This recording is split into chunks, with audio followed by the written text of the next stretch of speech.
Hello students, I am Chandralata Rao, your science teacher from Gurukul academy Bambora. इससे पहले वाली class में हमने साइंस का चैप्टर 1 स्टार्ट किया था, जिसका इंट्रोडक्शन पार्ट पढ़ा था, ठीक है। और आज हम उसके आगे का पार्ट पढ़ेंगे। इसके जो आगे का टॉपिक है क्रॉप सीजन्स, ठीक है। तो क्रॉप सीजन्स यानी कि क्रॉप के क्या क्या सीजन्स होते हैं और उसके अकॉर्डिंग कैसी कैसी क्रॉप्स होती है वो हम पढ़ेंगे। Various crops require different climate condition and temperature for their growth and completion of their life cycle. यानी कि जो अलग अलग तरह की क्रॉप्स होती है उसके लिए अलग अलग कंडीशन का क्लाइमेट और टेम्परेचर की ज़रूरत होती है उनको ग्रोथ करने के लिए। जैसे कि आप जो क्रॉप सर्दी में होगी वो गर्मी में नहीं उग सकती, और जो गर्मी में होगी वो आपको गर्मी में ही उगानी पड़ेगी। आप सर्दी में उगाओगे तो नहीं चलेगी, है ना। Depending on seasonal condition and the time of growth there are 2 main crop seasons in our country. This are, हमारी कंट्री में 2 क्रॉप सीजन्स होते हैं according to their seasonal conditions, ठीक है। फर्स्ट जो होता है खरीफ क्रॉप और सेकंड होता है रबी क्रॉप। खरीफ क्रॉप जो होता है वो क्या होता है, this are sown in rainy seasons from month of June and harvested around October. ये जो होता है खरीफ क्रॉप्स यानी खरीफ की जो फसल होती है वो हमारी रेनी सीजन में उगाई जाती है। कौन से महीने में? जून के महीने में।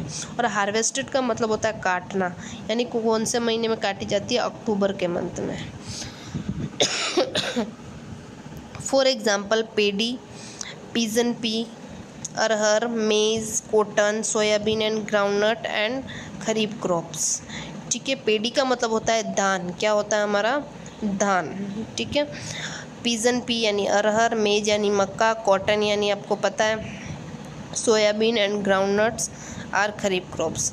रबी crops this are shown in winter season, ये विंटर सीजन में उगाई जाती है।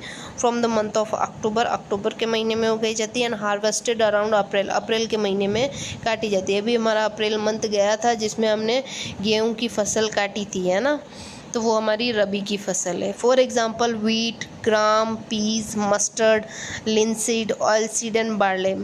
मस्टर्ड का मतलब सरसों होता है, और लिनसीड का मतलब होता है आपका कपास, रुई, है ना, या फिर अलसी का बीज भी बोल सकते हो, ठीक है। बार्ले का मतलब होता है जौ, ठीक है, जब जिसको जौ बोलते हैं ना आप। फिर basic agriculture practices of crop production, यानी क्रॉप प्रोडक्शन की जो बेसिक एग्रीकल्चर प्रैक्टिसेस होती है वो क्या क्या होती है। एग्रीकल्चर प्रैक्टिस का मतलब ये है कि किसान जो भी एक्टिविटीज़ करते हैं खेतों में वो सारी एग्रीकल्चर प्रैक्टिसेस कहलाती है, ठीक है। Crop production involve a number of activity, crop production में बहुत सारी एक्टिविटीज़ का जो है इन्वॉल्व होती है। Like preparation of soil, sowing of seeds and so on. यानी सबसे पहली जो एक्टिविटी होती है प्रिपरेशन ऑफ सॉइल, यानी कि सॉइल को प्रिपेयर किया जाता है। फिर सोइंग ऑफ सीड्स यानी फिर सीड्स यानी बीज उगाए जाते हैं। Till farmer are able to harvest and store the crop produce, यानी फिर फसल तैयार हो जाती है तो फार्मर्स उसको क्या कर देते हैं? काट कर देते हैं। हार्वेस्ट का मतलब काटना, है ना, फसल काट देते हैं और फिर उस क्रॉप जो भी प्रोड्यूस होती है उसको क्या कर देते हैं? स्टोर कर देते हैं घर पे ले जाके। The activities or task which a farmer perform to cultivate a crop are referred as agriculture practices, यानी खेत में जो भी एक्टिविटीज़ की जाती है फार्मर्स के द्वारा वो सारी क्या कहलाती है? एग्रीकल्चर प्रैक्टिसेस कहलाती है, ठीक है। This agriculture task are as follows, क्या क्या टास्क किए जाते हैं एग्रीकल्चर प्रैक्टिसेस में वो नीचे दे रखे हैं। फर्स्ट है preparation of soil by ploughing and levelling, soil को प्रिपेयर किया जाता है प्लगिंग और लेवलिंग के द्वारा, ठीक है। फिर application of manure and fertiliser, उसमें फिर खाद वगैरह डाला जाएगा, ठीक है। फिर weeding, removal of weeds. Weeding का मतलब होता है जैसे जो भी वेस्ट मटेरियल उग जाते हैं हमारे, है ना, फसल के साथ साथ और भी बहुत सारी घास ऐसी उग जाती है जिसकी हमको ज़रूरत नहीं होती है, तो फिर उसको हम क्या करते हैं? बाहर निकालते हैं ना, उसको फसल से अलग कर देते हैं, तो उसको बोलते हैं weeding. Harvesting, threshing and winnowing. Harvesting मतलब फसल काटना, थ्रेशिंग का मतलब होता है थ्रेशर के थ्रू अपन उसको अलग करते हैं ना, जो निकालते हैं हम थ्रेशर के थ्रू, वो थ्रेशिंग कहलाता है। विनोविंग का मतलब होता है कि उसको जो भी थ्रेशर के थ्रू हमारा बिल्कुल साफ़ तो निकलता नहीं है ना, फसल बिल्कुल साफ़ नहीं निकलती है, तो उसको हमको क्या करना पड़ता है, वापस अच्छे से क्लीन करना पड़ता है, उसको विनोविंग बोलते हैं। ठीक है, स्टोरेज यानी कंकर का विनोविंग का मतलब ये जैसे कि अपन कंकर वगैरह जो अलग निकाल लेते हैं वो विनोविंग है ना। फिर आता है हमारा स्टोरेज का मतलब जो भी हमने साफ़ दान कर लिया, जो भी अनाज है हमने साफ़ कर लिया, उसको ले जाके हम घर पे क्या करते हैं, स्टोरेज कर लेते हैं, स्टोर कर लेते हैं। फर्स्ट हमारा आता है प्रिपरेशन ऑफ सॉइल, यानी सॉइल को कैसे प्रिपेयर करना क्या है उसके बारे में हम पढ़ेंगे। Before sowing the seeds it is important to prepare the soil. Seeds को उगाने से पहले आपको क्या करना पड़ेगा, मिट्टी को तैयार करना पड़ेगा, यानी प्रिपेयर करना पड़ेगा। Preparation of soil is done by turning and loosening the soil. जो सॉइल प्रिपेयर की जाती है वो किसके द्वारा की जाती है, turning and losing the soil. इसका मतलब ये है कि जैसे कि आपने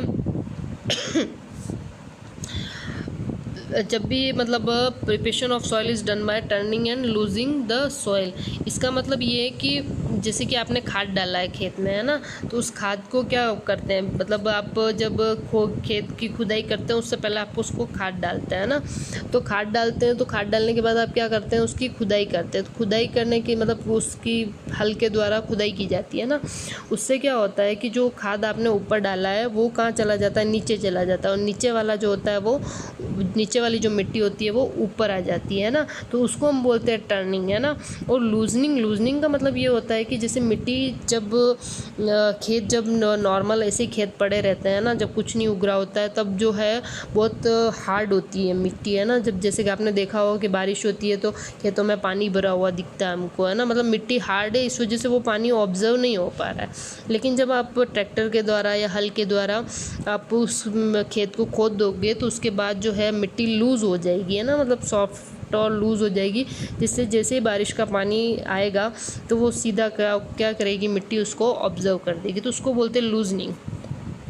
the process of turning and loosening the soil is called plugging और टाइलिंग, यानी कि जो टर्निंग और लूजनिंग का जो प्रोसेस होता है उसको हम प्लगिंग बोलते हैं। ठीक है, यानी कि खेत की जुताई बोलते हैं ना, यानी खेत खोदना, है ना। Plugging help the soil in a number of following veg. Plugging जो है वो सॉइल को किस तरीके से हेल्प करती है वो हम पढ़ेंगे। ठीक है, यानी कि जो खुदाई करते हैं हम वो किस तरीके से हेल्प करती है मिट्टी को। It help to in loosening the soil so that it can hold more water and air. मैंने आपको बताया कि ये जो है मिट्टी को लूज़ कर देता है ना, हार्ड से थोड़ा लूज़ कर देगा, जिसकी वजह से ज़्यादा पानी जो है वो ऑब्जर्व कर पाएगा, मिट्टी जो है पानी ऑब्जर्व कर पाएगी और ज़्यादा एयर भी ऑब्जर्व कर पाएगी।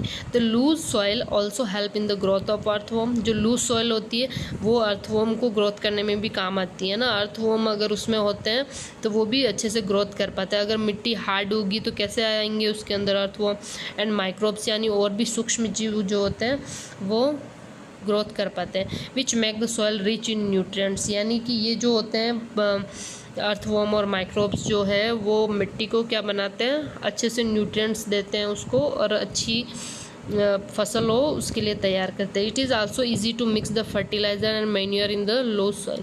अगर सॉइल लूज़ होगी तो उसमें आप खाद वगैरह कुछ भी मिलाएंगे तो अच्छे से मिक्स हो जाएगा। It aerates the soil. Aerates का मतलब होता है कि उसके अंदर अच्छे से हवा जो है वो अंदर अच्छे से ऑब्जर्व हो सकती है। ठीक है, उसको हम इरेट्स बोलते हैं। तो सॉइल के अंदर जो है हवा भी अच्छे से जा सकेगी। द रूट्स कैन दस ब्रीथ ईजीली, इसलिए जो जड़ें होगी, जो भी फसल होगी उसकी जड़ें होगी वो ईजीली ब्रीथ कर सकती हैं। It helps in easy penetration of the roots of seedling.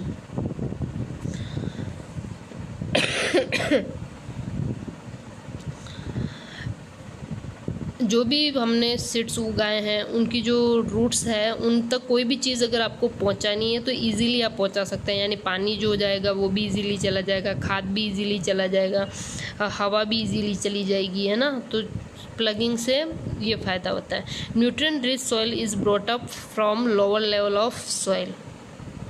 जो न्यूट्रिएंट्स रिच सॉइल जो होती है ना, वो जो लोअर लेवल होता है सॉइल का, उससे थोड़ा सा ऊपर ले आती है उसको। मतलब अगर खाद वगैरह हमने अच्छे से डाला है, अच्छे से उसको न्यूट्रिएंट्स दिया है मिट्टी को, तो उससे क्या होता है सॉइल का लेवल जो है वो बढ़ जाता है। So the plants can use this nutrients, जो जिस वजह से क्या होता है वो प्लांट्स जो है अच्छे से उन न्यूट्रिएंट्स को यूज़ कर पाते हैं।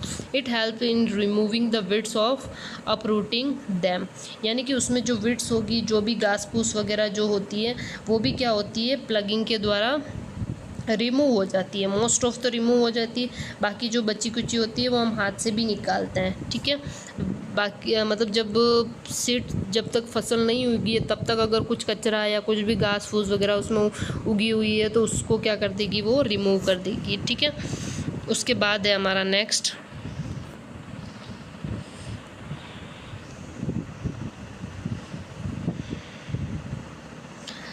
हमारा है हाउ इज़ प्लगिंग और टाइलिंग डन, यानी कि प्लगिंग कैसे की जाती, खेती कैसे की जाती है। हमने पहले पढ़ा था कि खेती से मिट्टी को क्या क्या प्रॉफिट होता है ना, वो पढ़ा था। अब हम पढ़ेंगे कि प्लगिंग होती कैसे। हमको पता है कि प्लगिंग कैसे की जाती है ना, खेत की खुदाई जो है वो कैसे की जाती है हमको ईजीली पता है, ठीक है। लेकिन फिर भी हम देखेंगे कि कैसे करते हैं, ठीक है। This is done by using devices called plug.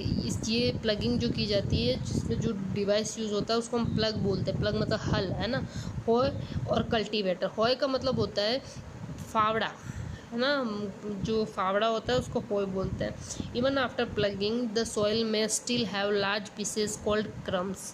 अब प्लगिंग करने के बाद जो सॉइल में जो है बड़े बड़े क्या होते हैं, बड़ी बड़ी मिट्टी के जो टुकड़े हो जाते हैं, बड़े बड़े, है ना। तो वो बड़े बड़े टुकड़ों में तो दिक्कत होगी, कैसे मिट्टी अच्छे से मतलब कैसे पानी वगैरह देने में भी दिक्कत होती है, ठीक है। तो वो जो बड़े बड़े टुकड़े होते हैं हम उनको क्या बोलते हैं, क्रम्स बोलते हैं, ठीक है। This crumbs are broken with the help of plank. अब ये क्रम्स जो है छोटे छोटे टुकड़ों में तोड़ना पड़ेगा इनको, तो हम प्लैंक की हेल्प से उसको तोड़ते हैं ना। और प्लैंक की हेल्प से आप उसको तोड़ोगे तो उस प्रोसेस को आप क्या बोलोगे, लेवलिंग। क्या बोलोगे, लेवलिंग, यानी कि एक लेवल में लाना उसको, है ना।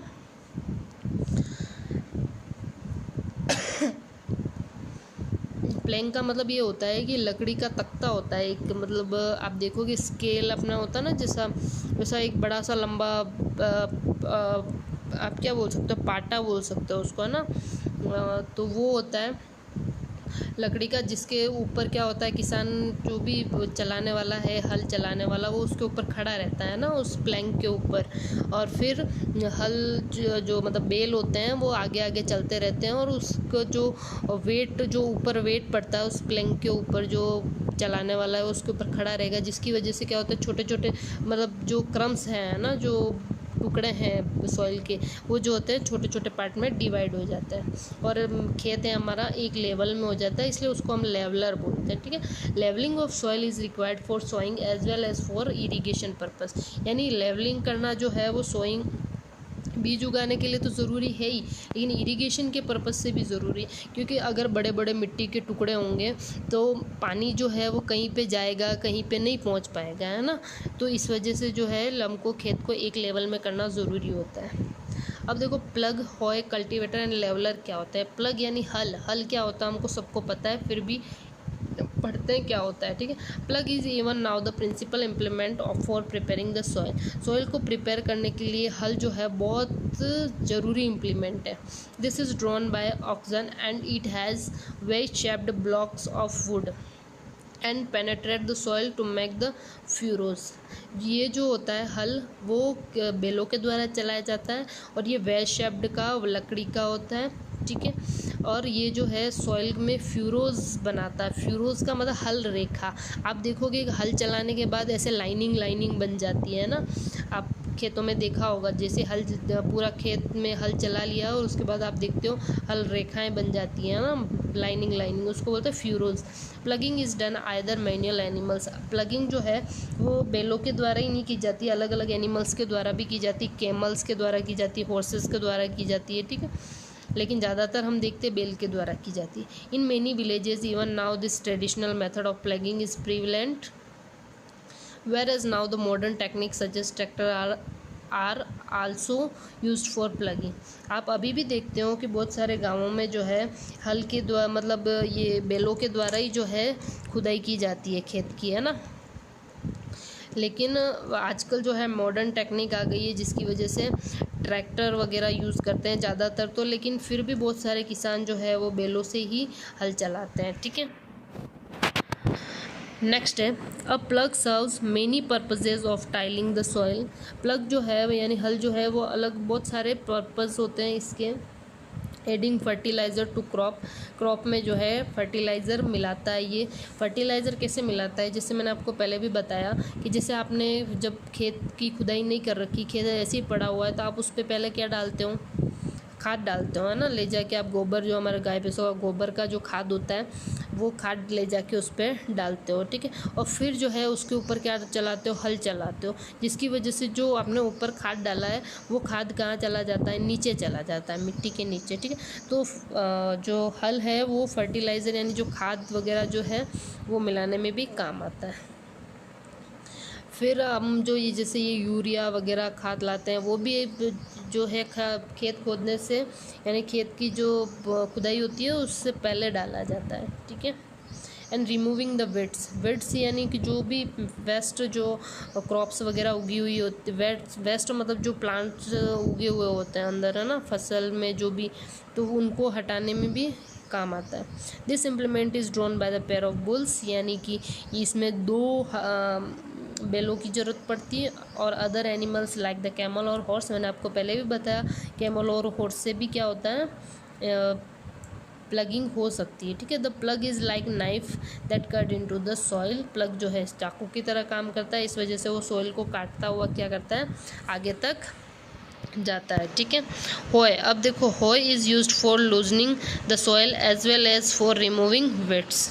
होय जो है होय जो है वो मिट्टी को लूज़ करने में काम आता है, as well as for removing weeds को रिमूव करने में भी काम आता है। It consist of long rod of wood और iron with a bend plate और of iron fixed to one of its and this act as a knife. It is also driven by animals. हॉय का मतलब होता है फावड़ा, है ना। फावड़ा जो है वो मिट्टी को लूज़ करने में काम आता है और रिमूविंग विड्स यानी विड्स को रिमूव भी करता है। ये कैसा होता है, एक लकड़ी का लंबा, हमको पता है फावड़ा कैसा होता है ना, जिसको हम कुदाली भी बोलते हैं ना। तो कैसा होता है हमको पता है कि जैसे कि पीछे से लंबी लकड़ी होती है और आगे जो है लोहे का ऐसा बेंड किया हुआ प्लेट होती है, उसको हम फावड़ा बोलते हैं, ठीक है।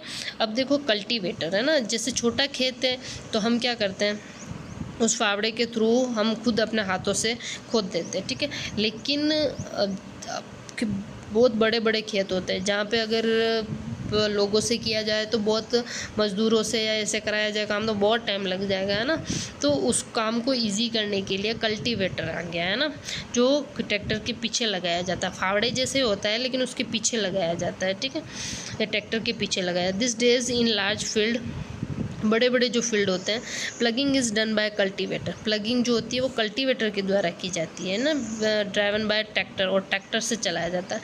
It saves time and labour, ये जो है टाइम को भी सेव करता है और लेबर यानी जो भी आपके लेबर का खर्चा होगा या जो है उसको भी सेव करेगा। Leveller is a large piece of wooden plank. Leveller जो होता है वो एक बड़ी सी लकड़ी का जो है प्लैंक होता है। मैंने आपको बताया कि जैसे कि एक लंबी लकड़ी टाइप होता है, उसके ऊपर जो है जो चलाने वाला होगा उसको, वो उसके ऊपर खड़ा रहेगा, है ना, और फिर बेलों को आगे तक ले जाएगा तो उसका जो वो उसके ऊपर खड़ा रहता है उसका वेट पड़ता है उसके ऊपर, है ना, और उसके वेट से जो है वो जो बड़े बड़े मिट्टी के टुकड़े होंगे वो छोटे छोटे मिट्टी में चेंज हो जाते हैं। Which can also be driven by animal और द ट्रैक्टर, जो ट्रैक्टर और एनिमल दोनों से चलाया जाता है, ठीक है। आगे का हम नेक्स्ट क्लास में पढ़ेंगे। आज के लिए इतना ही। आई होप कि आपको समझ आ गया होगा अच्छे से। फिर भी अगर नहीं आया है, कुछ डाउट है तो आप कमेंट करके ज़रूर बताएं, ठीक है। Thank you for watching.